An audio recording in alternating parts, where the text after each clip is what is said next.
Thank you. So this morning we are joined by Nicole Turney, correct?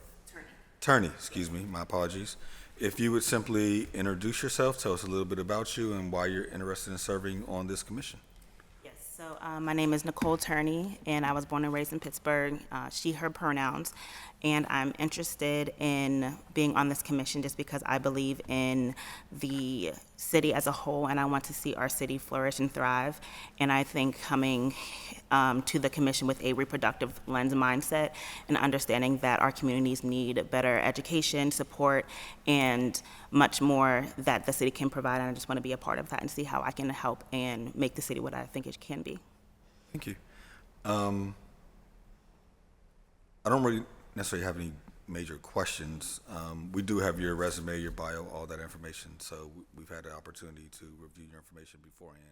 So I certainly believe you're qualified. I also believe it's wonderful when anyone is willing to serve on a commission. So I certainly thank you for your willingness to serve. I will simply, if you have any thoughts, there is in many respects from the federal government down an attack on gender equity within our country. And so I think now is a time where we have to sort of double down on our efforts to be supportive. And so just keeping that sort of in mind as you begin to serve on this commission is going to be important. This city, we as a body have been trying to do all that we could to be supportive, but there are attacks from the federal government down. And so we just have to be cognizant of that and be willing to sort of fight back to the greatest extent possible.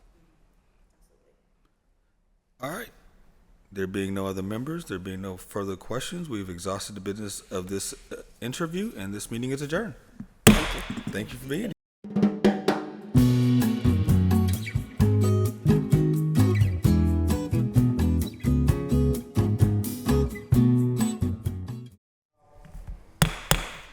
Good morning and welcome to the Standing Committees meeting for Wednesday, September 10th, 2025. All council meetings will be live streamed on the city's website, and for guest speakers joining us at the table, please do not turn off your microphones. Our first order of business is roll call. Will the clerk please take the roll? Mr. Charlin. Here. Mr. Coghill. Ms. Gross. Mr. Lavelle. Here. Mr. Mosley. Ms. Kell Smith. Ms. Warwick. Here. Mr. Wilson. Here. Ms. Strasburger, Chair. Here. 5 members present. Thank you. Our next order of business is public comment. I would like to remind all speakers that the rules of council state that comments are matters limited to matters of concern, official action, or deliberation which are or may be before city council, and profanity will not be permitted. Please state your name and neighborhood for the record. You will have 3 minutes to speak. And our first registered speaker is Phil Casper.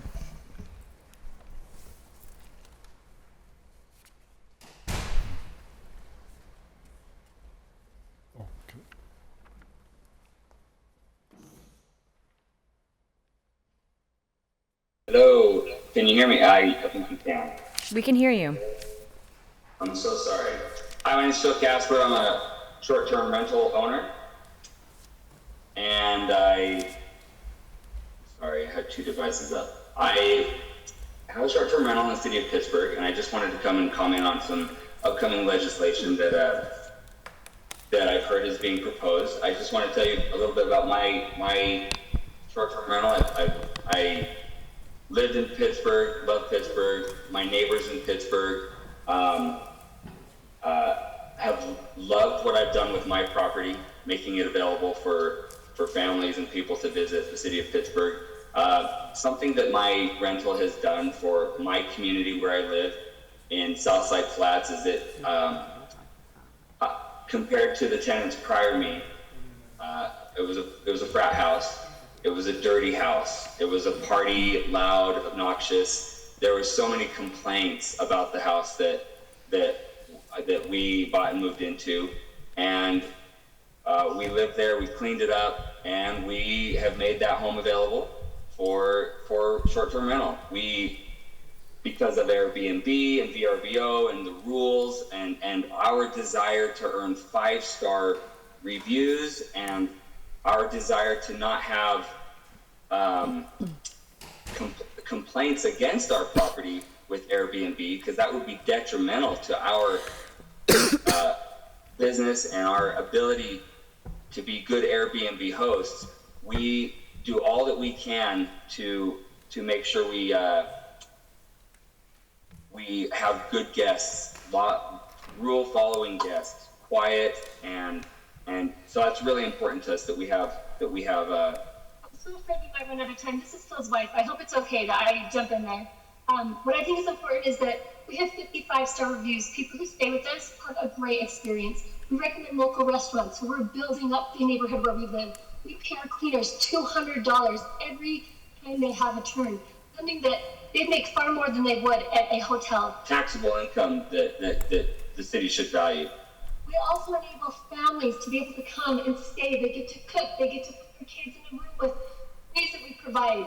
A patio where they can grill a barbecue, something that they cannot do if they go to a hotel. Not to mention the fact that there aren't enough hotels in Pittsburgh. So without the support system of short-term rentals, you are drastically decreasing how many people can come visit, what styles of people can come visit. We've had people who've had funerals that are having reunions, that want get-togethers. We primarily host families. If ever we do have large gatherings, maybe like a hockey team that's coming because they want to try out near Pittsburgh. There's so many things that we provide that a hotel just couldn't provide, and they may not even come to visit if they were restricted to having to book a hotel. And we have our family when we go to visit somewhere. Thank you. I'll note, please keep it to one person per registered speaker. You can register separately. I do have a Dolly Casper up next as our next registered speaker.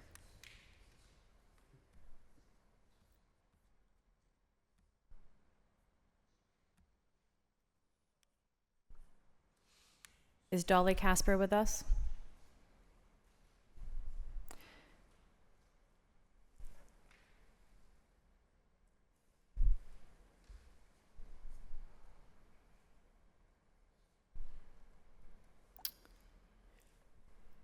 We will move on to J.C. Rubik.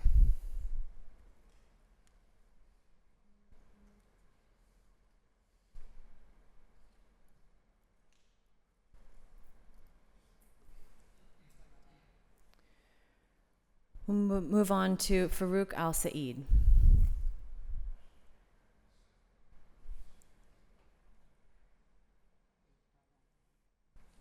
We will move on to Michael Ling.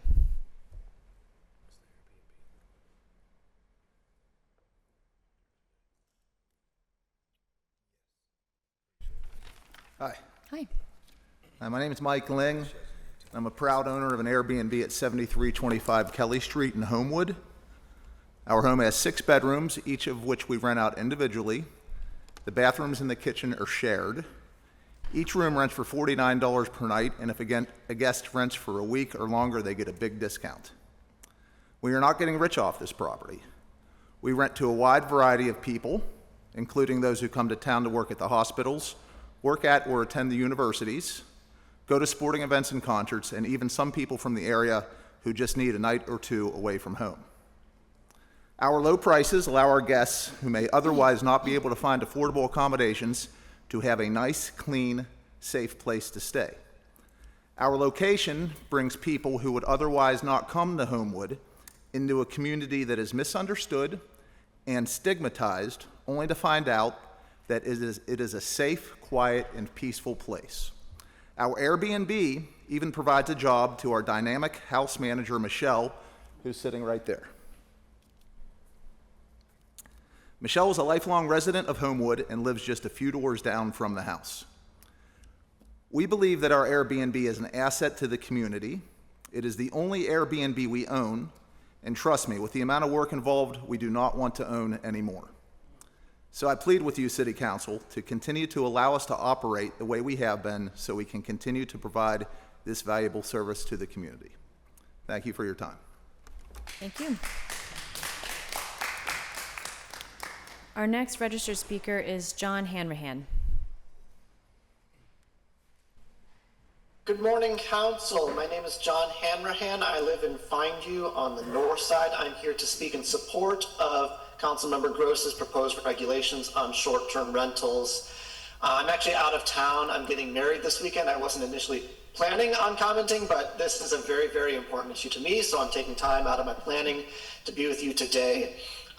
Listen, I just want to highlight one thing for now. We're going to have plenty of times to discuss this in the future, but for today, as you've already seen, both in July when this legislation was first introduced and today and going forward, you are going to hear from people who oppose this legislation.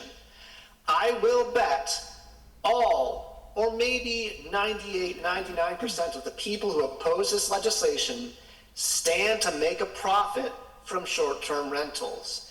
They may make lip service to the neighbors who support what they are doing, but I would love to hear from the folks who have no financial stake in short-term rentals and support them. I've yet to meet someone like that. I would love to. I'd be very curious. Every time I bring up this issue to a neighbor of mine or anybody elsewhere in the city who doesn't have any financial stake in the matter, they are frustrated by the short-term rentals. Maybe there's quality of life issues, but more often, for me and for others that I speak with, it's about the fact that there are houses in our communities that there should be neighbors in, whether they rent long-term or buy. There should be neighbors in these houses. These are not scattered site hotels. These are vital pieces of infrastructure in our communities. And our communities feel less like home, less safe, less friendly when they are used as vehicles for profit by outside investors. I think that Councilmember Gross's bills are solid first step for us as a city to catch up with the pack of other major American cities that have already passed regulations on short-term rentals. It's about time we do the same. Thank you. Thank you. Our next speaker is Meredith Kepler.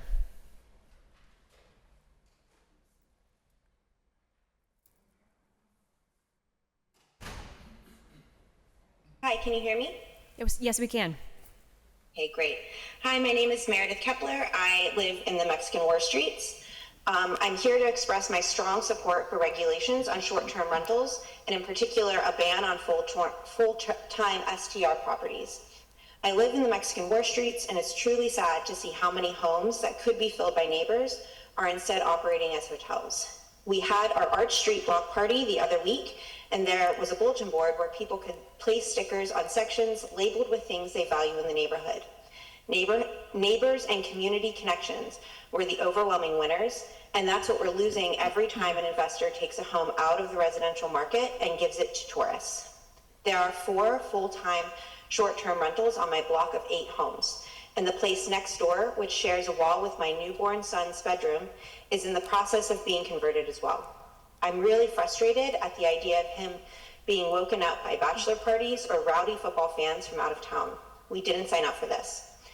It's crucial to understand that these things are a problem regardless of whether it's a quote good or bad Airbnb owner. There is no way to know in advance if someone booking a place will use it respectfully. And we've all got stories about late night parties and trash in the street. That said, the bigger issues here are the way we're losing neighbors and seeing housing costs increase as the supply of residential homes gets reduced. Note that contrary to what some of the speakers here have claimed, according to a survey from the Economic Policy Institute, only 2 to 4% of those using Airbnb say that they would not have taken the trip where Airbnb rental is unavailable, and we should want tourists using hotels that provide jobs for our residents. To me, the definition of a special interest is an organized group of people with money lobbying for policies that go against the interests of the broader community. I don't doubt that lots of full-time short-term rental operators are nice people, but they fit this definition to a T. They'll do just fine if they flip their properties or rent them long-term. If we're serious about strengthening our communities and maximizing the supply of housing, we need to put the interests of neighborhoods first. There have been protests in cities all over the world against short-term rental growth, with people smashing lockboxes and tossing paint on homes. But we can get ahead of that anger with smart regulations here. I've got no problem with owner-occupants renting out their spaces. That feels like a reasonable compromise to me. However, I don't agree with allowing absentee owners in a limited subset of units in a building or by zoning application. I don't want to have to go before the zoning board every time someone tries to take over a home in our neighborhood. Many other cities have already taken strong action on this, and it's high time Pittsburgh do the same. The identity of my neighborhood depends on it. Thank you. Thank you. Our next speaker is Ellie Harward.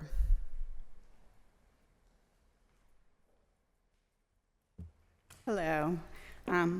Thank you for letting me speak. I'm Ellie Harward. I'm a homeowner and a small business owner in Pittsburgh's North Side. Our city is built on working class foundations, people that find ways to make ends meet and create something out of nothing, who open their homes to others. It's exactly what I do with my short-term rental. It's not a faceless business. It's how I pay my mortgage, keep my property cared for, and welcome families into our city. Recently, I traveled with my own family. There were 12 of us, including kids from 4 months to 14. We had to squeeze into 4 separate hotel rooms on the way to the Outer Bank. It was uncomfortable. We constantly worried about the kids disturbing other guests, and the reality is, for families, a short-term rental is often the only place we can truly be together and cook a meal and gather and not impose on anybody else. So when we're talking about short-term rentals, please remember, we're not just talking about big companies. We're talking about neighbors and small businesses and people like me who do shovel the sidewalks and wave and answer the phone at 11 p.m. if something needs attention. I'm not going to flip my house. It is part of my retirement plan. I'm going to be here and be in Pittsburgh, and these are very important to me. So I also I'm working on becoming an Airbnb experience host, so I can make sure that part of my small business is about taking memories from Pittsburgh and turning them into things that our guests can take home. So, I mean, another I wanted to say, as a small business owner, my path has been humbling. I spent more than 20 years in the retail management before trying to do this all on my own. It's hard, learning permits, taxes, compliance, marketing, bookkeeping, and Pittsburgh's helped me climb that hill. The Riverside Center for Innovation, Entrepreneurs Forever, Pittsburgh's Small Business Program all gave me tools and courage. I'm proud that our city invests in people like our small businesses. I learned about these proposed changes through Airbnb as a community leader and an ambassador, and I found out about this from Airbnb. It wasn't brought to me by anybody else, and so it passes without me really having a voice. And I'd love to make sure that really there is transparency. So I say this with respect. I mean, that when policy leans hard against short-term rentals, it can feel like a partnership with hotels rather than a partnership with us. We're a steel city, we're working class, entrepreneurial, resilient, and saying that the only option is a hotel just doesn't seem like the right answer. And we want to work towards making sure it feels like a community. I really am passionate about that. And so really don't tilt the chain towards national chains at the expense of us doing things right away. Thank you. Thank you. Our next speaker is Dwayne Brown.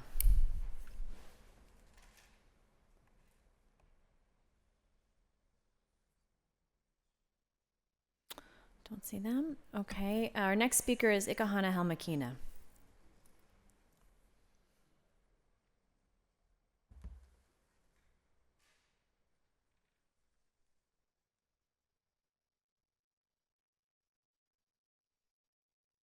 Greetings and good day. I am Chief Ikahana Helmakina. We are all familiar with the redlining and redistricting and the effects it had on so-called Black people in the indigenous community. With such harmful legislation, these type of plans aren't new.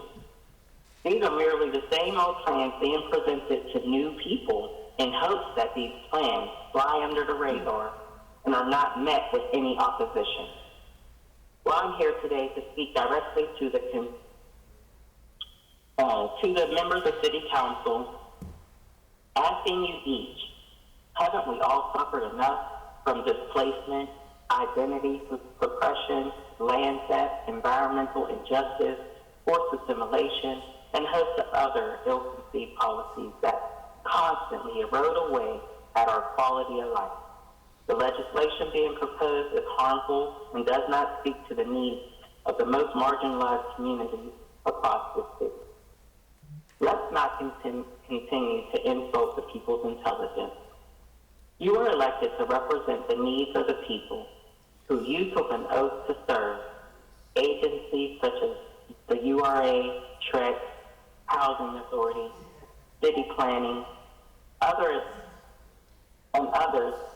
created this housing crisis by tearing down hundreds of homes across the city and throughout the country for that matter.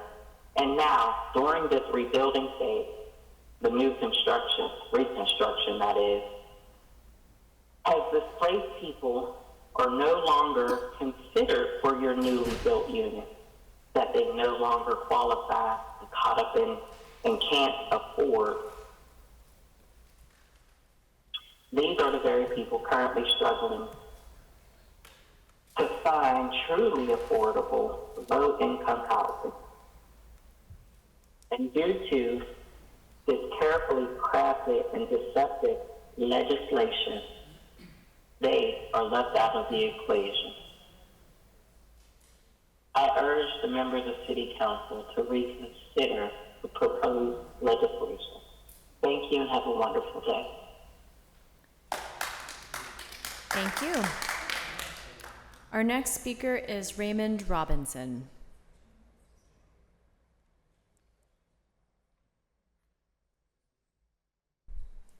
Raymond Robinson. Our next speaker is Anitra Isis Sherrill.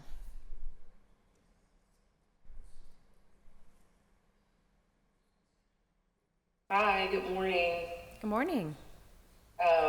Thank you all for allowing me to speak today. And I want to start off by saying I have two comments. One regarding the short-term rental. I am a Pittsburgh native raised in the Mexican war streets, but about 25 years ago, I moved to Atlanta, Georgia. I own a real estate brokerage, and I have one short-term rental on the Perry North side of town.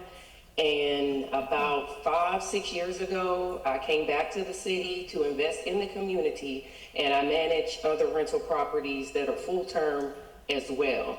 One of the reasons why I do short-term rental for that one property is because I do come back and forth probably about once a month to check on rental properties to make sure business is taken care of. So that's a place for me to stay when I am visiting my lovely city. Outside of that, Pittsburgh is one of the biggest cities when it comes to the medical field. A lot of my people are traveling nurses, and I agree with the last person who spoke. It's not just businesses that run short-term rentals. There's homeowners like myself who, when I'm not staying there, we have traveling nurses that stay there for months on end, and most of them bring their family and children with them as well as pets.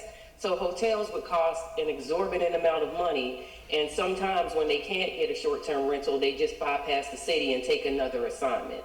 So I am all for making sure that short-term rentals adhere to the laws, but at the same time, the same way short-term rentals get talked down on, there are some homeowners and long-term renters that don't take care of their properties either. With that said, I have another question regarding the Pittsburgh Water and Sewer Authority and how Pittsburgh regulates when water can and can't be turned off. And I'm not sure if I need to go to the Public Utility Commission to discuss this, but I just wanted to bring it up here today because some of my long-term tenants who leave with water bills, there's no way for us as owners to turn the water off for non-payment. We're always told we have to go through the eviction process, which we all know takes time. But at the end of the day, when you're stuck with a $1,000 water bill because the tenant didn't pay, it will become a lien on the property. And that's of a major concern to me. So I'm not sure if anybody brought this up in the past or if we need further discussion on it, because I think that is a deterrent to landlords trying to provide affordable housing, that if we get stuck with a water bill, it just deters us from renting to people long term, because there's really nothing we can do about it. And I thank you for your time. Thank you. Ms. Cheryl, we generally don't respond, but if you were here in person, someone would probably come up to you and ask for your information. If you can send your information to a city council member or the city clerk's office, someone will follow up with you about your question. Our next speaker is Tanya Forrestal.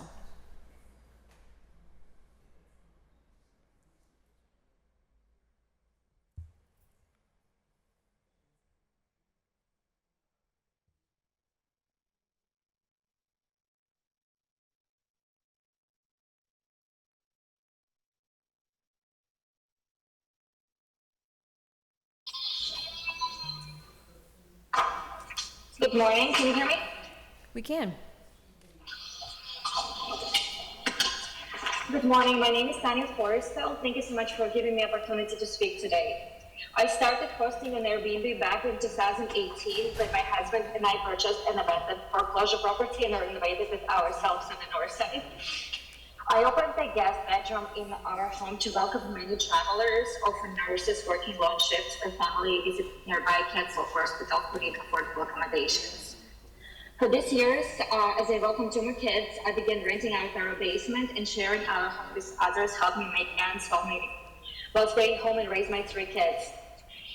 In 2022, me and my husband Brian, the former Marine, had an opportunity that required us to relocate to California. So since we couldn't live in the house anymore, I began renting out as a full property, and it's continuing to benefit many people.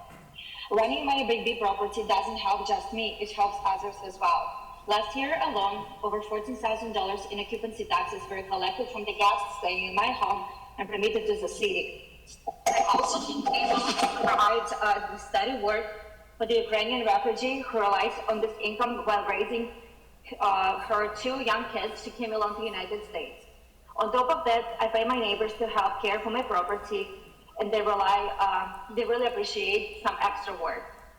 I take being a host very seriously. I always check my phone cameras when guests arrive to make sure there is no noise complaints, and I've never had any issues with my properties all of these years. Hosting supports my family, contributes to the city through tax revenue, provides income for others, and offer affordable lodging for travelers. It helps me raise my kids in California. I pay for my tuition while continuing to pay taxes in Pennsylvania every year. If the new regulations limit my ability to host, it won't just affect my family, it will impact the guests, the local workers, and the others who rely on this property. I really ask you to consider the positive impact short-term rentals like mine bring to the community. Thank you. Thank you. Our final registered speaker, after which we'll take others, is Andrew Kellerman. Hi everyone, can you hear me okay? We can hear you. Great. So my name is Andy Kellerman, and my partner Rachel and I have been Lawrenceville residents since about 2018. I'm here in support of this legislation, even though, to be very transparent, I don't think it actually goes far enough. So here on our block in central Lawrenceville between Butler and Foster, there are 24 single-family homes. And when we moved in about 7 years ago, there were no Airbnbs on the street. But today, at any given time, there are 8, and 100% of them are owned by out-of-town companies. So what that really means is that on any given week, 1/3 of our block is essentially filled with strangers, and that really changes everything. This increase in the concentration of short-term rentals in our neighborhoods, it doesn't just take away housing from long-term residents, but it, of course, brings garbage piling up on the curb, noise from parties on a random Tuesday, and unfortunately, as we've seen firsthand, an increase in gun violence. But I really want to stress that this doesn't just change the street, it really changes how it feels to live there. So I think the main perspective that I can bring as a resident speaking to you is this deeper problem of what happens to that sense of community. In a neighborhood where people really know each other, you get trust, you get accountability, and you get that feeling of belonging. This isn't just about being annoyed, it's really about the long-term breakdown of community. Other cities have really figured out great ways to regulate Airbnbs without banning them completely, like requiring permits, limiting the number of units in a neighborhood, and making making sure the host actually lives on site. We have the opportunity to do the same. That way we can keep welcoming visitors while making neighborhoods livable for the people who call them home year-round. You know, I know every one of you values these strong, diverse neighborhoods because that's what makes Pittsburgh, Pittsburgh. And that's, in my opinion, what this really comes down to. It's not about banning visitors, but it's about protecting these bonds that make a neighborhood worth living in. We really want to welcome people to Pittsburgh, but not at the expense of losing what makes it home. So I'm asking you to please put residents first. I feel like there's a way to make sure Pittsburgh stays the city of neighbors, and regulating short-term rentals in some capacity is a really great way to preserve that. Thanks so much. Thank you. There being no further registered speakers, I'd like to take comments from those in the audience wishing to speak.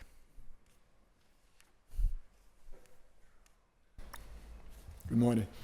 Carlino Giampolo, Panther Hollow. I will read a letter that I sent yesterday to all council members with copies to Mayor Ed Gainey and Department of Parks and Recreation Director Catherine Vargas. This past weekend, there was significant construction at the Panther Hollow Park. Approximately 10 yards of concrete was poured into the park. While this construction occurred, the skateboarders mocking played the song Volare. It is my understanding that no permits, licenses, or permission was granted to engage in the construction. Yesterday, I confirmed with the Department of Permits, Licenses, and Inspections that no certificate of occupancy has been granted to the skate park.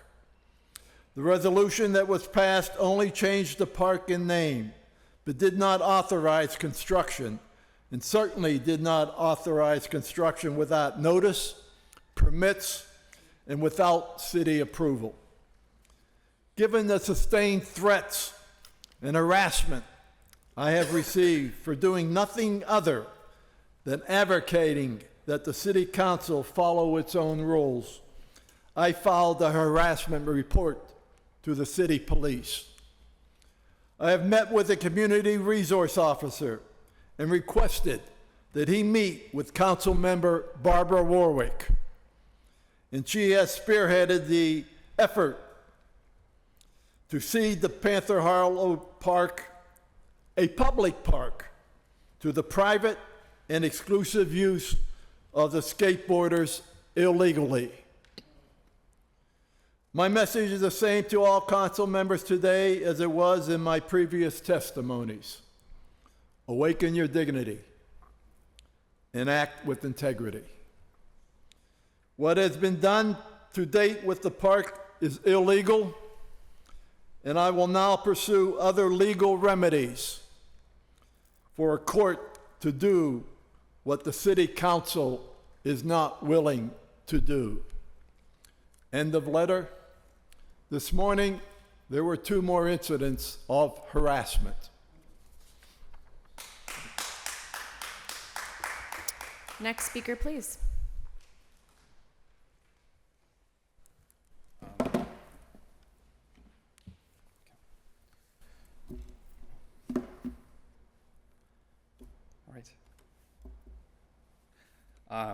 Hello, council members. Thank you for giving me an opportunity to speak. My name is Ilnar Akhmedjanov. I've been a short-term rental host in the city of Pittsburgh for the last 4 years. I personally live in Bloomfield, where I help my friends and family manage their properties as well.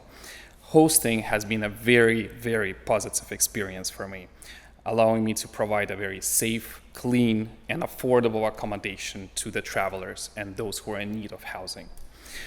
Some of my properties include apartments, but some other properties include shared rooms, so where a person can rent a room for $30 or $40 per night and stay in a shared accommodation, which is also very clean, very affordable, with the cleaners coming into the property daily. This again gave visitors an opportunity to experience Pittsburgh in a very safe and welcoming way. As a Bloomfield resident, I know the city's bars and restaurants, coffee shops, and in all of my properties, I have the brochures and guidebooks where I encourage all my guests to actually support the local businesses. And this makes obviously a positive impact on the community directly. I also work with local professionals that support my operations, including the cleaning team, and I've heard some comments about the Ukrainian refugees. Yes, they work in our team, they have kids, and I'm happy that I can support them in all the ways I can. On top of that, I also have the construction team, the maintenance team, who make this all work together. And this is my direct, I guess, support to the community and the economy. I take pride in maintaining safe and high quality rentals. All my properties have passed city's rental inspections implemented earlier this year. Some of the comments I've heard directly from the inspectors is whenever they came into the properties that I manage, they were just had a wow effect. They were clean, they were very well maintained. Everything was like passed from the first attempt. So I know for a fact that the properties, the short-term rental properties, given how strict short-term rental platforms are to the hosts, we have to maintain a very high quality standard of the properties themselves. Because obviously, if the property isn't well maintained, that will be reflected in the reviews. And right now, for example, platforms like Airbnb will simply ban the property that doesn't meet the quality standards. I respectfully ask the council to reconsider these bylaws. As a matter of fact, I urge the council to remove the short-term rental regulations, and because we already have the rental permitting rental licensing already. Thank you for your consideration. Thank you. Next speaker, please.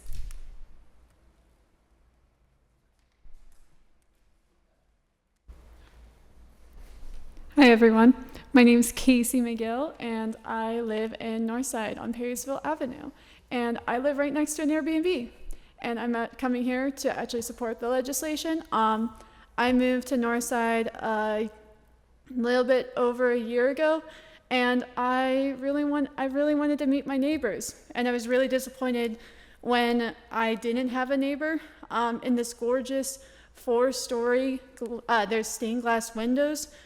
Probably 80% of the time it's sitting empty. And I remember going in the cold temperatures of Pittsburgh, going down and seeing so many unhoused members of our community and thinking they could be there. I don't think this is just about making sure that we have neighbors, it's making sure that we have community safety, public safety, and more housing on the market. This is an opportunity to have a conversation with folks that, for example, that house, if I want to go and get in touch with the person who's operating it, I talked to a bot named Chad. The person who owns it is in San Francisco. There's no way for me to talk about, the minor nuisance of this Airbnb, the fact that the trash isn't being picked up, the fact that we have raccoons now going through the trash. There's no opportunity for that, and that doesn't even get into the core of the fact that we just want neighbors. A lot of homes in the North Side are sitting empty currently because of Airbnbs. We have around 3,000 Airbnbs in the city of Pittsburgh. Bobby Wilson has around 400 just in his district, and that's a lot of homes that people could live, people could thrive. We have a housing shortage right now, and even if half of that goes on the market, that's a huge step. And making sure that Pittsburgh stays livable for everyone. So I really encourage, as we go through the next couple months, I know this will probably go for a couple weeks. We'll have a lot of opportunities to hear from residents, hear folks' concerns, go to community meetings. I really hope that we hear from folks that want to stay in Pittsburgh and make sure everyone thrives. So thank you. Thank you. Next speaker, please.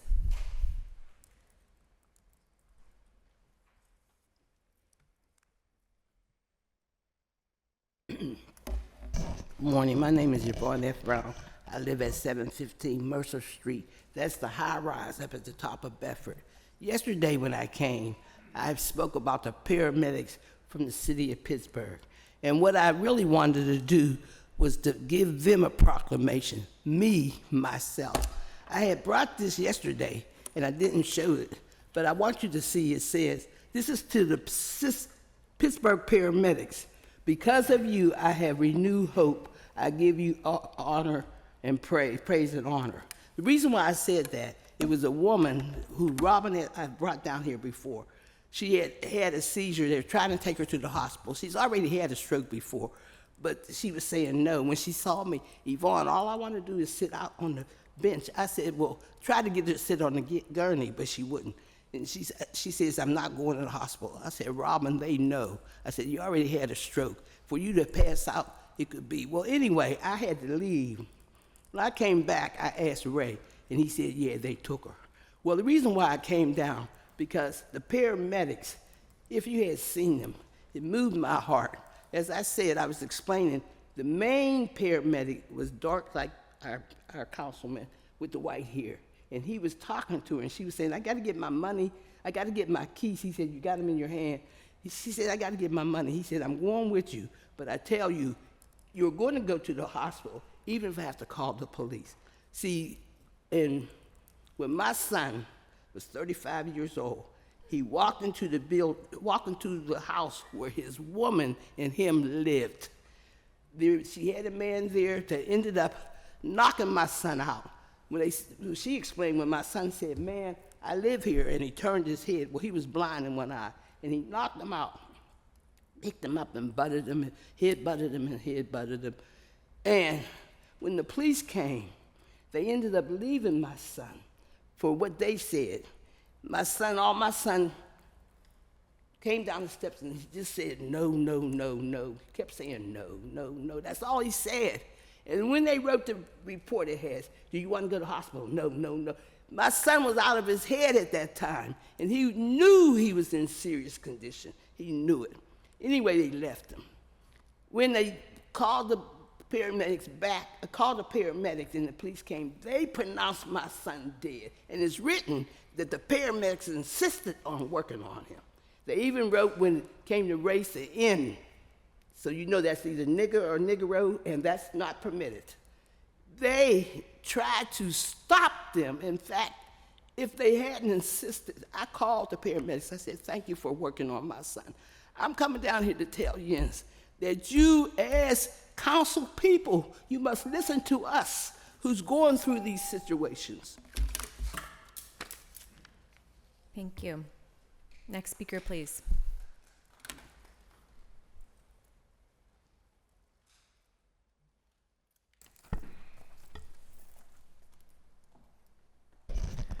Good morning. My name's David Tessitore. I'm Banksville, District 2. And we've heard of a number of things here that I think are very apropos to what I have mentioned before of establishing a community advisory team process, which I am in the process of initiating within District 2. It will, at the least, it'd be advising me as a candidate, but also offering advice to our council representative, who I know is very sensitive to community issues, and to council as a whole. This process is not designed as an adversarial situation. This is designed to be a conduit of communication between you on council to the public and the public to you. It's based on what we did in the 1990s with the Citizen Advisory Panel process with the Southwestern Pennsylvania Regional Planning Commission, a process which we used to uncover massive fraud when they removed $12 billion worth of funding from maintenance of existing infrastructure, i.e. the reason the Fern Hollow Bridge fell down many years later. But at the same time, this process gives people such as we've been hearing today an opportunity to smooth out a lot of their concerns in conjunction with council before it gets through the formal process, making it much smoother and easier for you. Therefore, I encourage you to look into this. It's a communityadvisory.team. I'm working on the website, adding more and more material to it, but there's a brochure which explains it briefly as a trifold that's on there. We will be recruiting. This is also grown out of my efforts in Sheridan Park, which we will be holding another community advisory or community volunteer day on the 20th. That's the Saturday after this one. And I've been getting people coming to me from the neighborhood asking, what can we do? What can we do? And this process is something we're setting up. I should also mention that I've been working with this in Wilkinsburg, and I've been requested by the majority council member at large for the county to do something with this at the county level, and I've said, no, we need to start smaller first so we can smooth this out and make sure we have it as we want to before we move up to another level of government. Anyway, I'm mentioning this to you all. Again, I hope you remember to go to communityadvisory.team online and get more information, as well as the general public who might be listening. So I thank you very much for your time. Thank you. Thank you. Next speaker, please. Are there any further speakers? Seeing no further speakers, we will now move on to our standing committee's agenda. Our first committee is the Finance and Law Committee. New papers, Bill 2174. Bill 2174, resolution authorizing the issuance of a warrant payable to Regional Opportunity Center, doing business as Vibrant Pittsburgh, for annual membership dues in the amount of $50,000 payable in 2025. Motion to approve. Second. Discussion? Seeing none, all those in favor of Bill 2174, please indicate by saying aye. Aye. Aye. Affirmative recommendation. Bill 2198. Ordinance amending the Pittsburgh Code of Ordinances, Title II, Fiscal, Article 5, Special Funds, Chapter 236, Workforce Development Fund, by amending Section 23601, Establishment of the Workforce Development Fund, to allow the Department of Human Resources to manage and direct the fund with the Office of Management and Budget, and Section 23603, Priorities to create additional allowable uses of the fund's assets. A motion to approve. Discussion? Discussion, Councilmember Warwick?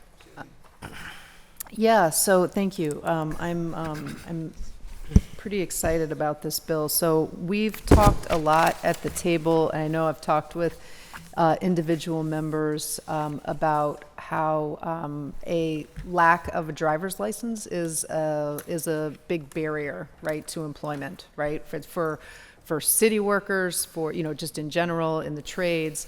It's not just about having a car, but it's actually about having a license to be able to drive at work, right? And my team sort of unearthed this workforce development fund that was established a while back. There are some funds in there. And so we would like to expand. So we did a little research, talked with some driving schools, with some with some workforce development programs, and some folks who do restoration work around licenses that have been suspended for various reasons. And the idea is to expand the uses for that fund to hopefully run a pilot for Pittsburghers who are actively enrolled in, and this is not part of the legislation, right? This is just the uses, right, for the fund. But the idea, the reason for coming with this is to hopefully run a pilot to for Pittsburghers who are actively enrolled in some kind of workforce development program, right? Whether that be like the CTE program at PPS or, Trade Institute or, you name it, right? Just some type of workforce development program to then allow them to, this fund to be managed to provide driver's license support, right, through a driving school, or maybe that's restoration, or getting a permit. Of course, doing all of that would require the RFP process and all of that. which would be managed by HR. So that's sort of the idea, and this is just kind of step one of getting that done. The other, and this would also include, this was actually a suggestion from Councilman Lavelle, would to be also to include CDL licenses in that. So that was a great suggestion. And then in addition to that, also allowing the fund to be used for our neighborhood employment center program. So we have these employment centers at various places around the city, and just to, you know, have that be a source of funding for those centers as well. So anyway, with that, I'm happy to, that's kind of the, you know, that in a nutshell. Happy to answer any questions I can. Thank you. I have Councilman Wilson, followed by Councilman Coghill, followed by Councilperson Charlin. Councilman Wilson. Yeah, thanks. Is there anyone here from the, like that administers the fund? No, I don't think there's anyone who administers the fund now. It was just sort of sitting there unused, was my understanding. So this would allow HR to administer the fund, and then obviously with the hope of pursuing those ideas that I just mentioned. Do they know that? HR? Oh yeah, I've talked with HR, but yeah, we've talked about this extensively. How does the money get into the fund? That I am not sure of. That's a good question. There was about 300,000 in the fund. So I wasn't, I guess I wasn't really focused on replenishing the fund. It was just that the monies were there, and, you know, I thought this would be a good way to use them. And, yeah, but I like we the needed to idea. add I like the the idea. uses. I'm just, yeah. you know, I don't know. just trying to That I don't know. So we think it just goes away? I don't know. That would be another amendment. I mean, that's not something that I focused on how to replenish, but it was just that the money was there, and this is something that, again, a pilot, right? To see if it, you know, I don't know, maybe 50 folks, and see if there's takers, and see if it runs. And Yeah, I'm not worried about the pilot. We've done this Yeah. before. I remember when I first got in, Grant Gitlin was sitting across from us talking about the same program. I'm not sure what pot of money that was used at that time. And it was focused on getting people, you know, licenses for the trades. I just didn't know some of the details. And like, does Peter, do you know, like, if they're, no, you don't know anything. It's no part to it. All right. Could you connect me with HR just so I can understand this more before the final vote? Sure. But I will say, I don't know necessarily if HR is going to be able to speak to the fund either, right? Because, I mean, I hate that we sort of like discovered the fund, so to speak. Yeah. So when was the last time money was put into it? I don't know. If I may, Yeah. it does say here the Office of Management and Budget and Department of HR it would administer, so perhaps OMB. Yeah. Okay. All right, thanks. Councilman Coghill. Thank you, Madam Chair. Besides the funding and the future of it, I think it's a great idea. You know, if all you have to do is ask Ralph, from firefighters, any of the building trades, what restricts a poor inner city kid from getting a job is the driver's license. And it's not so easy to get a driver's license, especially if you don't have a car to take the test in. So I like the idea. I think there's a real need for it. Yeah, that was it. Okay, Thanks. Thank you. Councilperson Charlin. Yeah, so, you know, Councilwoman Warwick, this is definitely one of the things that you and I very much agree on. I have become radicalized on the need to get young people driver's licenses. Do want to acknowledge yesterday in the Stop the Violence discussion, Aaron Wade, which in his nonprofit A's Vision, is doing that work, and they were one of the grant recipients. They've been doing that work on a much smaller scale, but this is probably the most money that they will have ever had from the Stop the Violence grant. And you know, kind of to the point of the folks that have been driving this case, we can think of that as we are contracting A's Vision to now do driver's license classes and testing for residents in the city. I think that this is, is something that I thought was a kind of silly thing for the city to get involved in, and now I think it is like one of the most important things that we can be involved in. And so, anyway, no matter how big or small this is, if it's moving kids to getting or grown-ups to getting driver's licenses, or maybe it is, more established folks getting into CDLs, I think this is a super important initiative that we're doing here, and I hope this works well. We'll have to figure out the funding, but looks great. Thank you. Thank you. Any further for first round? Second round? Any further discussion? Sorry. No. Councilmember Warwick. Oh, sorry. And, then we'll just to that point, just in the discussion, just to sort of clarify, because I mean, again, I've been talking to driving schools and trade schools and who were doing the kind of work. So there seems to be sort of, in my understanding, kind of there's the permit, there's getting the driver's permit, and that's sort of like step one. And then there's the driver's license, which is like the driving school. And for that, you really need a school that is like a full service, pick you up at your house and take, you know what I mean? Like schedule with you, pick you up at your house.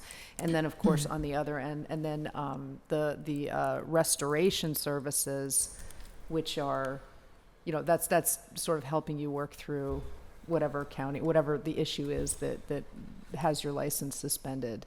And, whether that's fines or whatever it is. So it'll be interesting to see. Again, this is not mapped out. This was the first step to allow the money to be used for that. And then so the next step would be kind of figuring out what it all looks like and then doing RFPs for the folks that would provide the service. Thanks. Councilman Coghill, second round. Thank you. I think you just answered my question, but this would just be applied to city residents, correct? And specifically who are actively in a workforce development program. Okay. So, we also is kind of a motivator to participate in these programs. This is one of the programs, though, right? I mean, they could join up. I guess I don't know what it means to be part of a workforce development program. So for example, let's say you're just off the top, right? Like you're in the CTE program at right. PPS, or you're part of the Learn and Earn program through Partner for Work, right? Like that you're actively engaged in a workforce development program. But we could direct them to a workforce development group in order to apply, for them to get their driver's license, right? Yeah, I mean, they don't have to be like engaged or part of one to be part of one. They could just join and then. I mean, what we don't want, or what I wouldn't want to see is just like, oh, my kid's 15. I'm gonna sign him up for this program and get a free driver's license out of the city, right? Like there has to be a criteria. Got it. And we thought the criteria was that you are, signed up with some type of, and that I assume would be flexible, but. Sure. And I think I heard you refer to this would also help people who have suspended license get them back. That would be the idea. Gotcha. Yeah. Okay. Because I think that's also a significant number of folks It who have is, driver's right? license I issues. know. Yeah, definitely. Yeah. And that costs money. I don't know if talk about the particulars once the program gets running, but yeah. So, thanks. Thanks. Anything further from members? I want to thank you for your work on it, both of you, for your sponsorship. This is really great, great work, and glad that we're using existing policy and an established fund to do this. I wanted to also mention, it looks like also within the legislation that's existing, council must approve any additional funding for the fund, and we have, just looking it up a little bit, we have previously authorized resolutions to put, $100,000 one year and $150,000 another year. So it sounds like the way that the fund is funded is through a transfer from OMB's operating budget or HR's operating budget into the fund for a specific purpose. Any further? Seeing none, all those in favor of, pardon me, go back to this. of Bill 2198, please indicate by saying aye. Aye. Aye. Affirmative recommendation. That moves us on to invoices. Is there a motion on invoices? So moved. Second. Discussion? Seeing none, all those in favor of invoices, please indicate by saying aye. Aye. Affirmative invoices are approved. That moves us on to interdepartmental transfers. Is there a motion? So moved. Second. Discussion? Seeing none, all those in favor of interdepartmental transfers, please indicate by saying aye. Aye. Aye. Transfers are approved. That moves us on to P cards. Is there a motion on P cards? So moved. Second. Discussion? Seeing none, all those in favor of P cards, please say aye. Aye. Aye. P cards are approved. That moves us on to Public Safety and Wellness Committee chaired by Councilman Coghill. Bill 2184, resolution authorizing the mayor and the director of public safety to enter into a license agreement or agreements between the city of Pittsburgh and Plaza at Grandview Owners Association, cost not to exceed $105,600 over 5 years. Motion to approve. Second. Discussion? Seeing none, all those in favor of Bill 2184, please indicate by saying aye. Aye. Aye. Affirmative recommendation. Bill 2186. Resolution authorizing pursuant to Chapter 210, acceptance of gifts to the city of the City Code, the mayor and the director of the Department of Public Safety to accept a donation from Community Family Advocates in the amount of $483,300 to support the city of Pittsburgh's co-response and downtown policing programs. Motion to approve. Brief discussion. With discussion, Councilman Coghill. Yeah, I'd like to call Director Schmidt up to the table, please.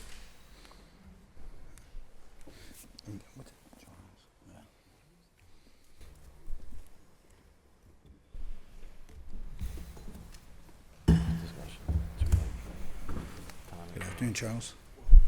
Director. Morning, Lee Schmidt, Public Safety Director, City of Pittsburgh.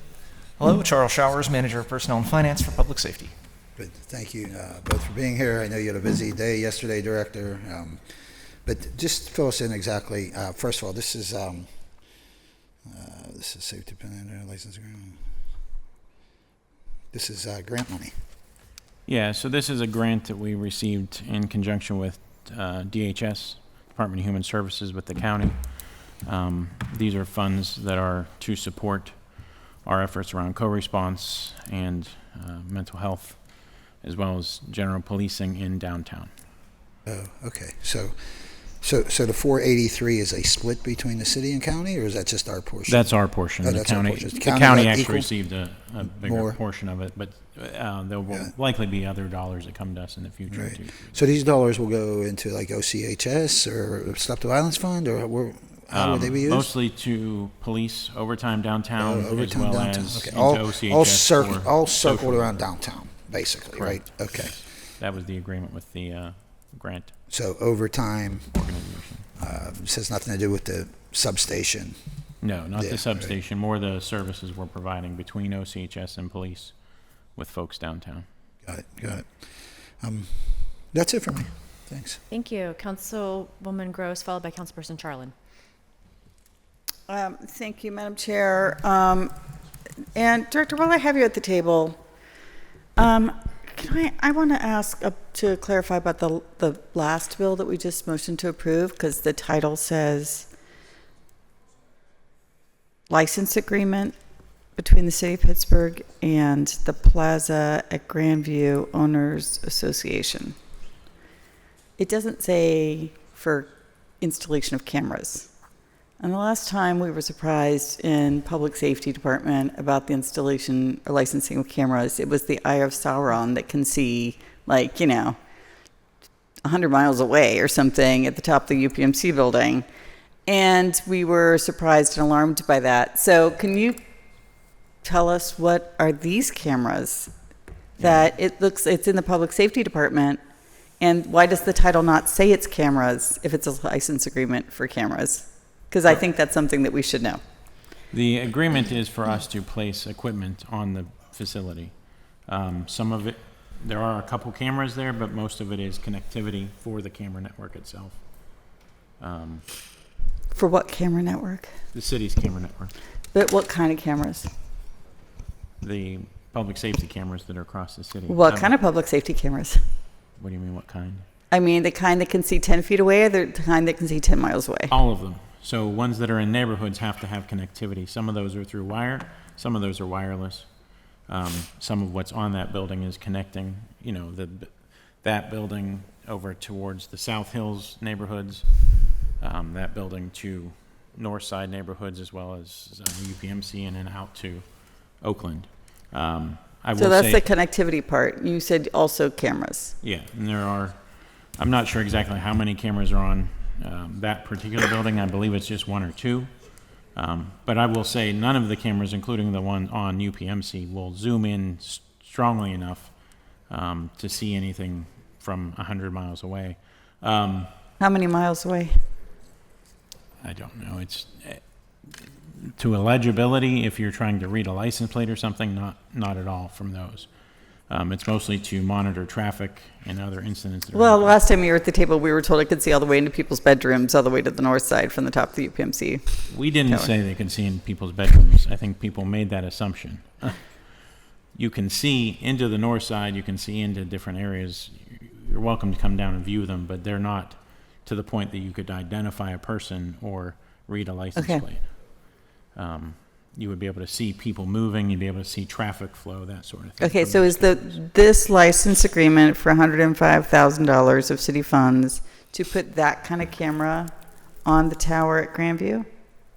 Similar cameras, yes. And this is just an extension. That license and those cameras and this equipment already exists up there. This isn't anything new. This is just to continue the agreement that's been in place for So you've quite had some this time. exact camera there for a long time? Yes. But I didn't know about it before, just like we didn't know about the UPMC camera. How about this? I think I should come down and see your network and where you have cameras, because I don't know why this seems like, I'm getting like a little bit of information at a time, and I definitely want to know more. That's the last bill. So this bill is, I just want to make sure, and I think we're always very careful, rightfully so, about receiving outside funds for city operations. It's a little different, it seems like. I bet there, we receive funds we've received funds for positions in departments. We've received funds, certainly for, I think last week we just did final vote on, an athletic league that raised a bunch of money for a batting cage. And we're appreciative that baseball volunteers do the work for us. But I want to make sure that if we're receiving funds for policing activities, that they're aligned with kind of the spirit of what we want the police department to do. So if you wouldn't mind, I know you just did this in response to Councilman Coghill's questions, but if you could tell us a little more about community family advocates and what this is funding. How did we get here? Yeah, so this is a organization that was formed by a group of folks in the downtown region, Pittsburgh region, including some of the local, Steelers, Pirates, I believe Penguins, and others, to support efforts in downtown around quality of life issues and how they can help support it. So that's why it runs through Department of Human Services, and then they work with us to determine how much funding we can get. This particular funding is for police and co-response. So we currently have, I think you're all aware, we have officers and social workers riding in a car together through downtown, or specifically in downtown, they do a lot of walking together, or even riding bikes, e-bikes together. So this is to support those efforts to help address, the homelessness, the mental health, and substance use disorders that we see downtown. So that's specifically what this is earmarked for. It is not for general policing or patrols. It's for the efforts around that in downtown Pittsburgh specifically. That was the agreement, is It's my understanding it's part of all the various investments that are happening in downtown Pittsburgh. When you say coordinating with DHS, so this funding is literally, doesn't look like it's flowing through DHS, but the way you just described it, it sounded like it was. You said that and so again, for the public, Department of Human Services is the county department that receives the federal funds for like mental health, for disabilities, for children's health, for homelessness assistance. And so we rely on them and their kind of subject area knowledge of certainly social services and human services. But then we also have our own internal department now under public safety, under you, Director, which is the Office of Community Health and Safety, which has hired up some 25 social workers. No, is that an overestimate? Is that too many? We're hoping to get there. Maybe at 20 or so? I'm not sure. I think we're a little less than that right now, but we are actively hiring social workers. And this is part of what that will help cover is any additional social workers we would be able to, as well as some, we're looking at some different options there with potentially looking to increase salaries and that sort of thing for those social work teams.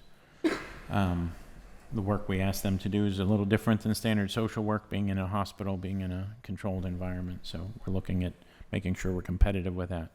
And this money is, although it does come directly to the city from this organization, it is in conjunction and coordination with the Department of Human Services. I can get you guys more info on that. Director Dalton from Department of Human Services is kind of the one who's been working with my team on these funds. Okay. Two things. I'm getting notes from my staff here as I'm reading. I apologize. I'm reading notes.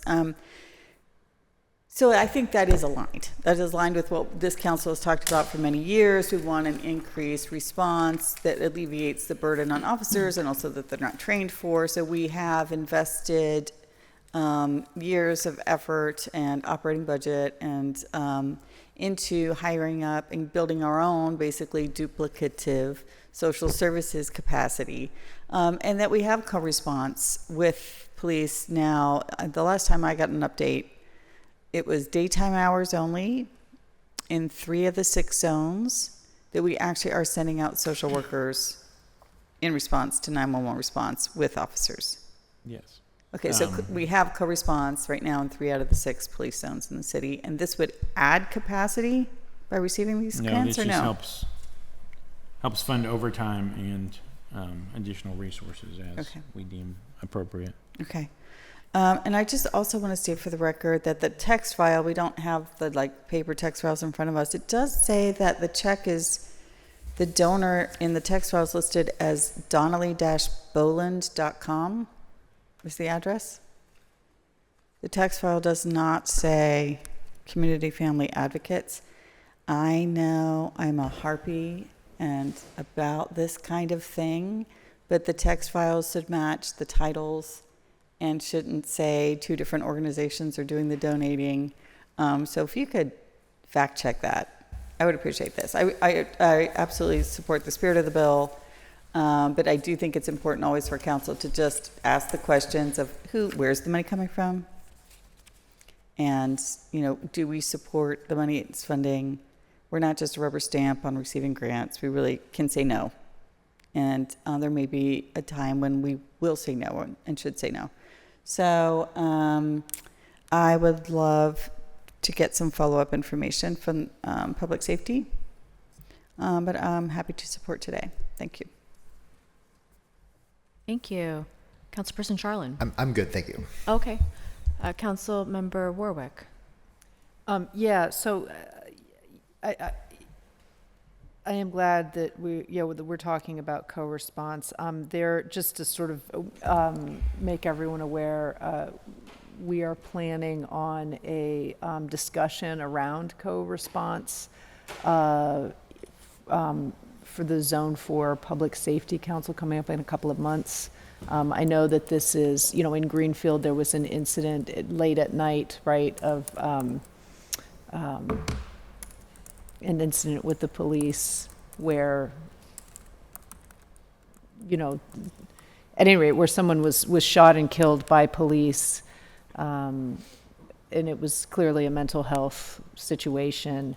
And I do think that that folks would like to know where this is, because we do want to see that. And I think the 9 to 5, right, like that's, things like that, it would be good to have it. I mean, not necessarily with that specific incident. I don't know all the details, but that our police do have that social worker on site with the calls. I mean, it's something we've been talking about for a long time, and so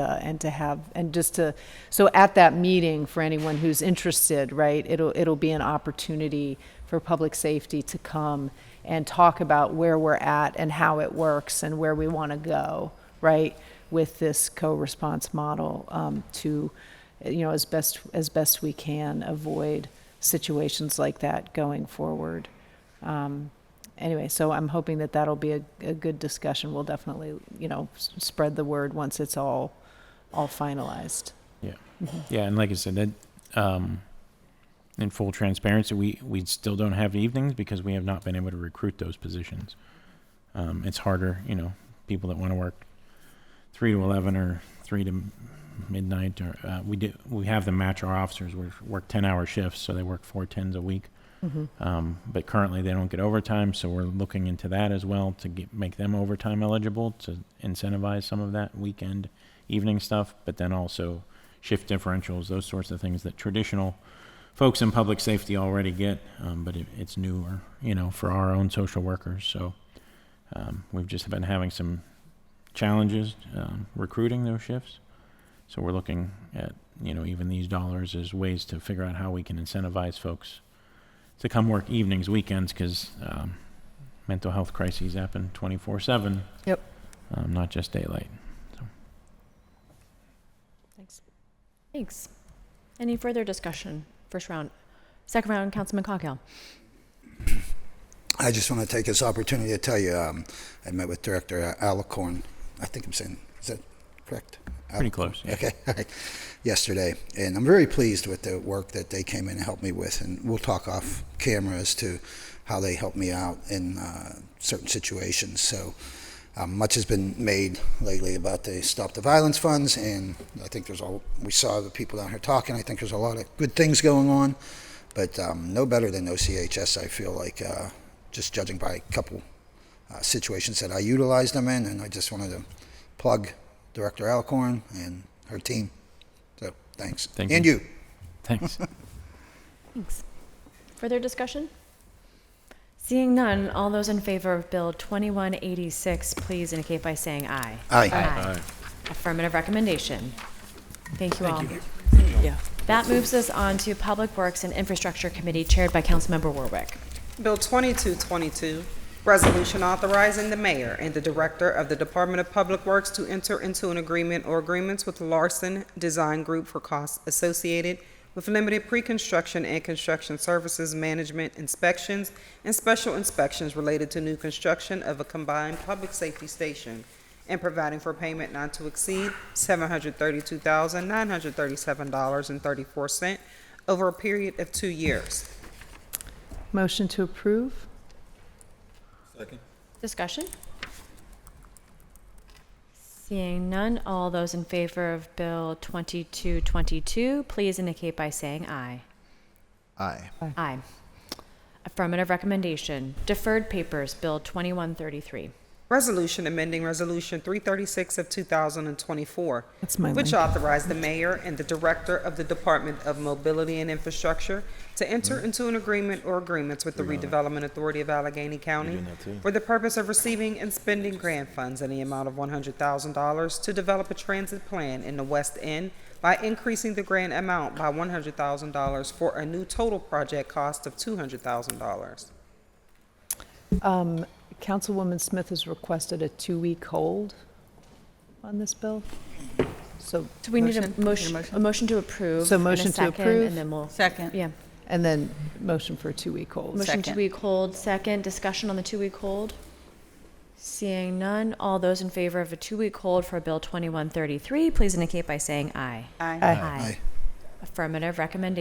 Bill will be held for 2 weeks. New papers, Bill 2172.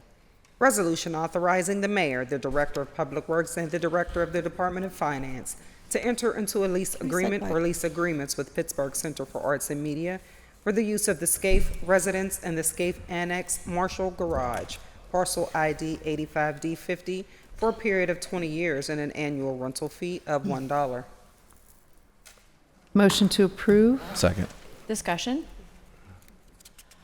I know the councilman for this district stepped out, but prior to 2021, this was in the district I represent, and I want to give a heartfelt congratulations to everyone in the law department for getting this done after many years of negotiations here and some changes with Pittsburgh Center for Arts and Media and the building that they were in and the work they had done. So big kudos to the law department attorneys for getting this done, and Councilman Mosley as well.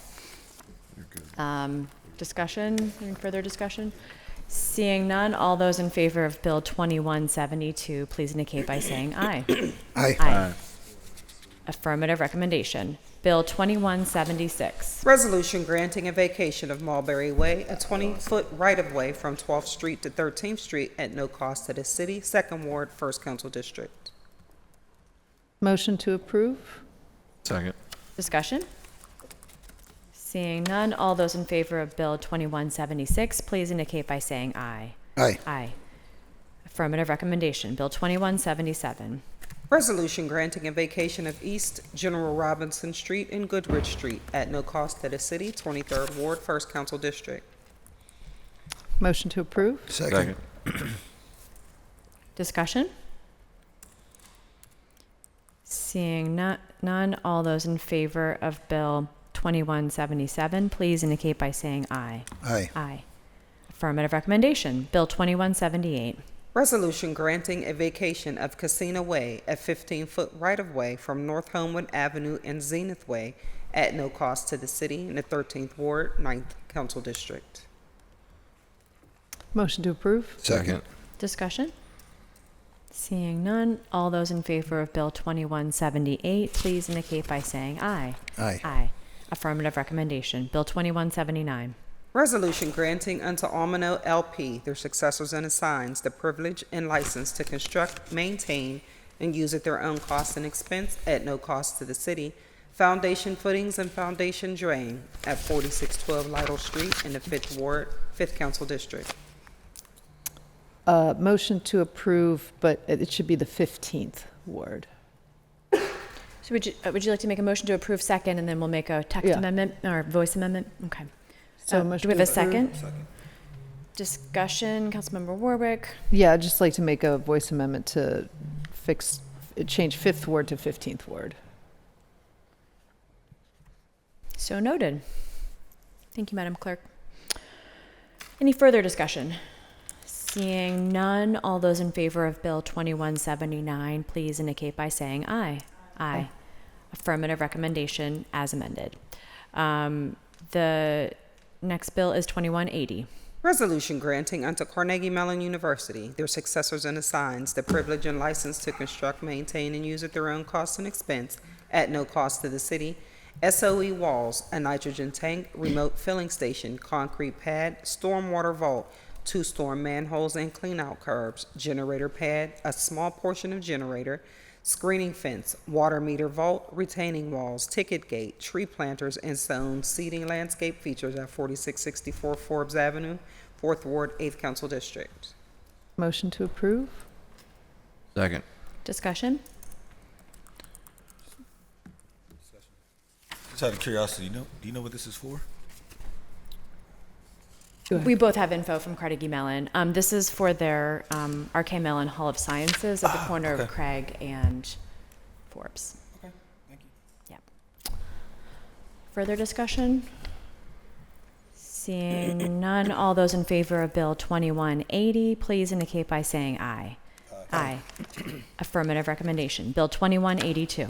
Resolution authorizing the mayor and the director of the Department of Mobility and Infrastructure on behalf of the city of Pittsburgh to enter into a supplemental agreement or agreements with CDR McGuire, Inc. for project design management services and reviews in connection with various City of Pittsburgh projects to add funding for the preliminary engineering phase, increasing the total not to exceed to $3,778,601.20, an increase of $67,344.47, reimbursable at 95%.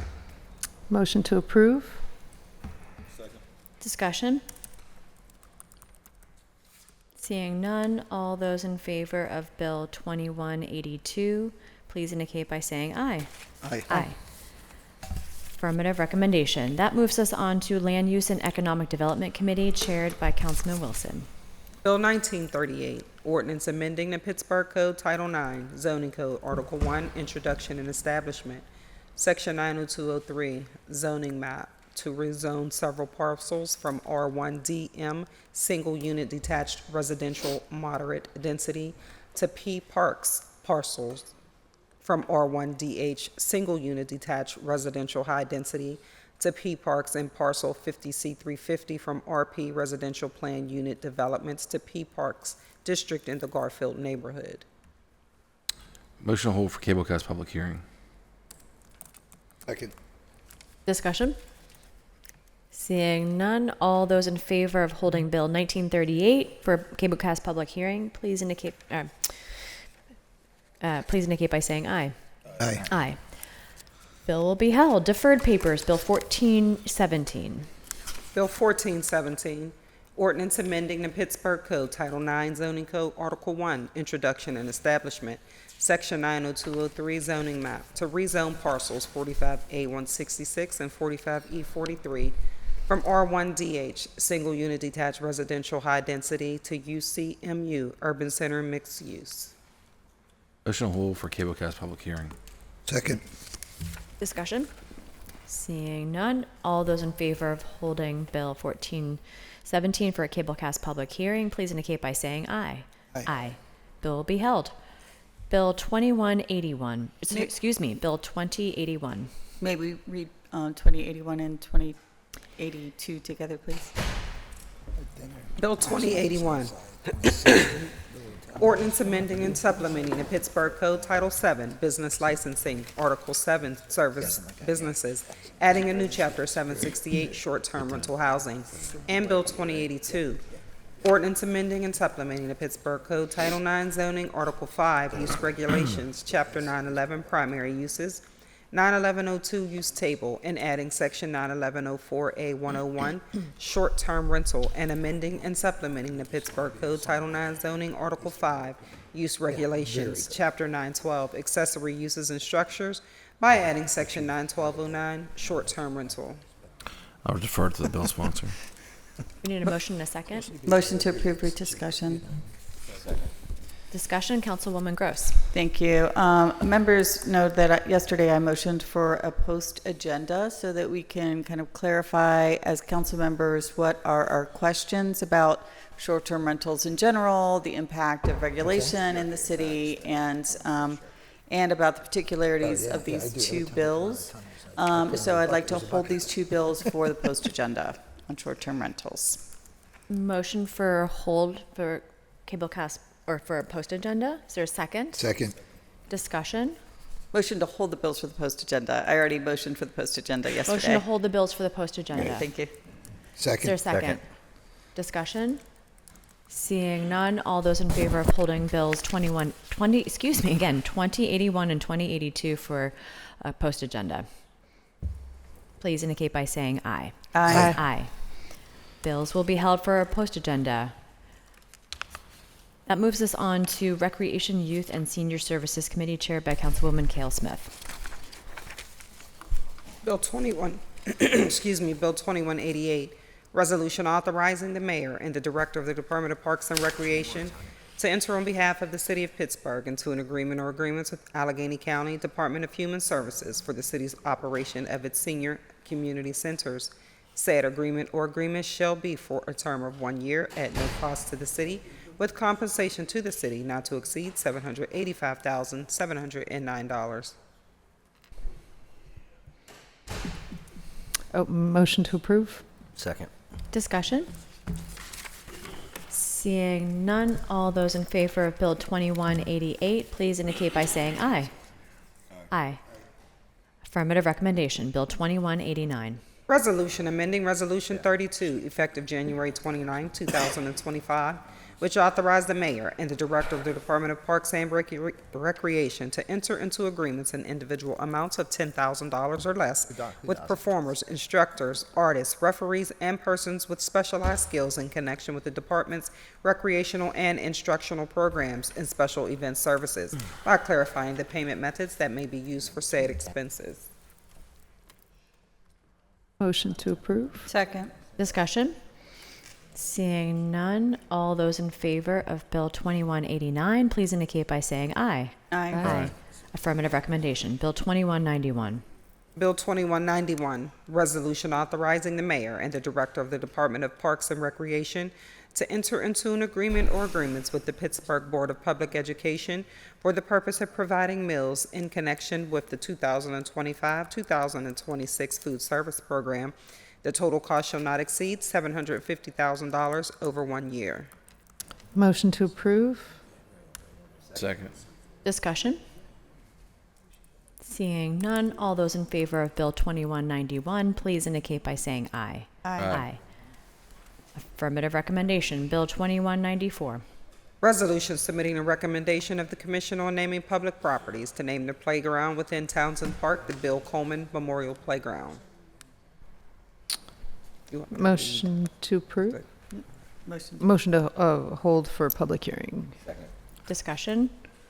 Seeing none, all those in favor of holding 2194 for a public hearing, please indicate by saying aye. Aye. Bill be held. Bill 2195. Motion on the last one. Bill 2195. We just did that one. Resolution No, this submitting one. a recommendation No, of the we're doing Commission this on one now. naming public properties to rename Herschel Field to Bessie Miller Field. Motion to hold for public hearing. Second. Thank you. Discussion?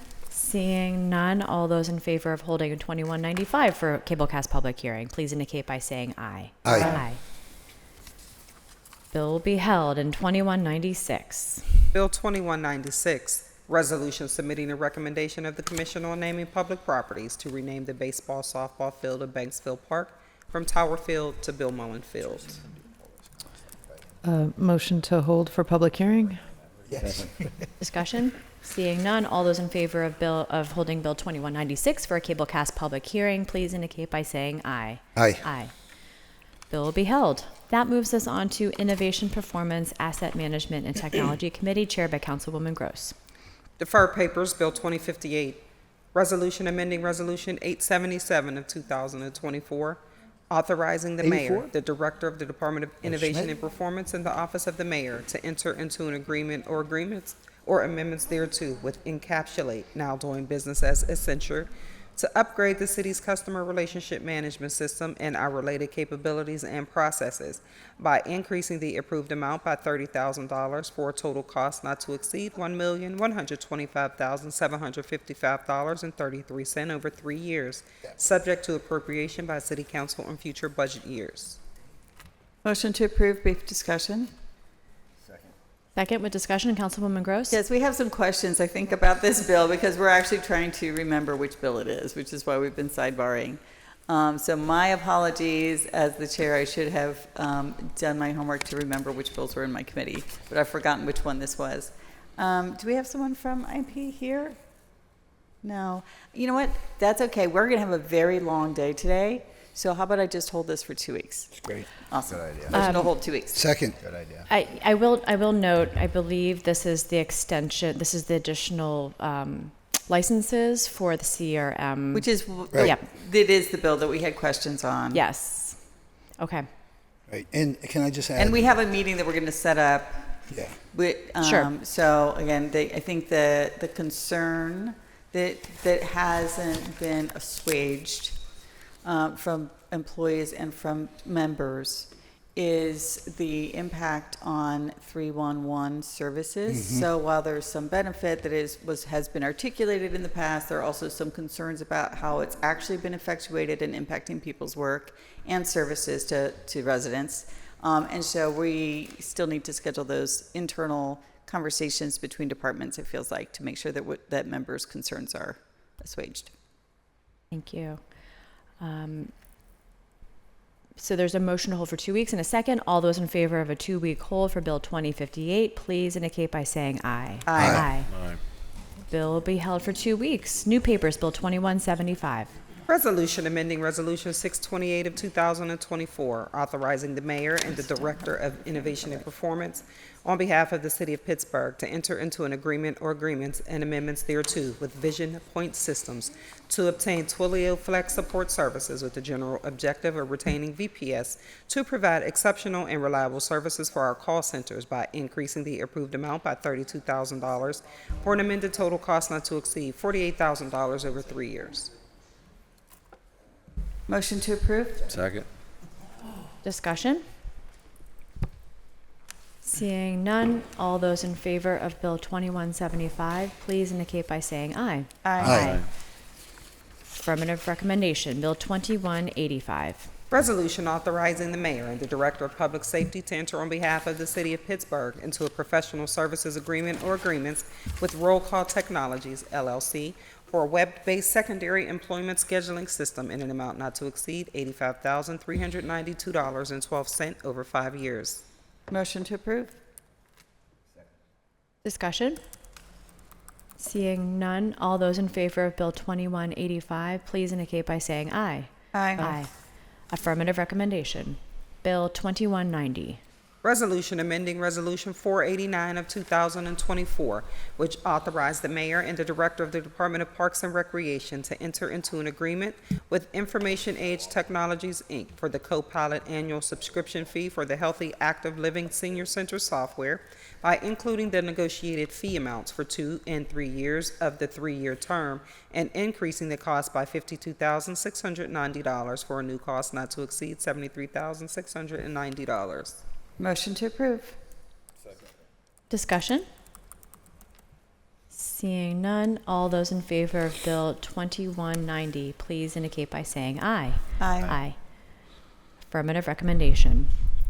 That moves us on to our final committee of the day, Intergovernmental and Educational Affairs Committee, chaired by Councilman Mosley. Bill 2181, resolution authorizing the mayor and the director of the Department of Mobility and Infrastructure on behalf of the city of Pittsburgh to enter into a cooperation agreement with Pittsburgh Regional Transit for construction and post-construction access and maintenance of a certain area within and along the East Busway ramp adjacent to the intersection of 26th Street and Liberty Avenue, located within the 2nd Ward, city of Pittsburgh, for purposes of the Liberty Avenue Highway Safety Improvement Project at no cost to the city.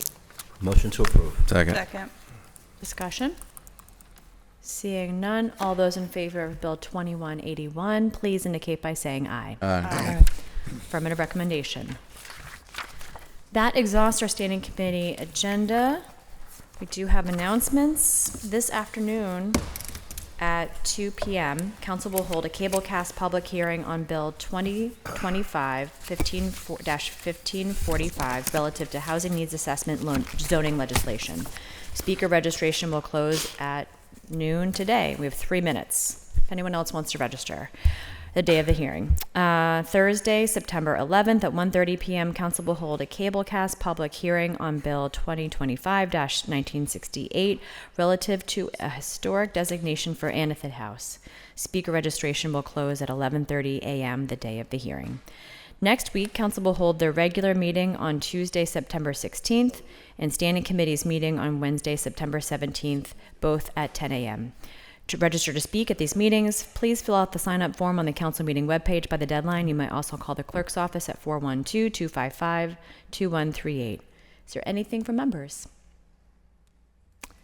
Seeing none, I'll take a motion to excuse the absent member, approve the minutes, and adjourn the meeting. All those in favor? Aye. Meeting's adjourned.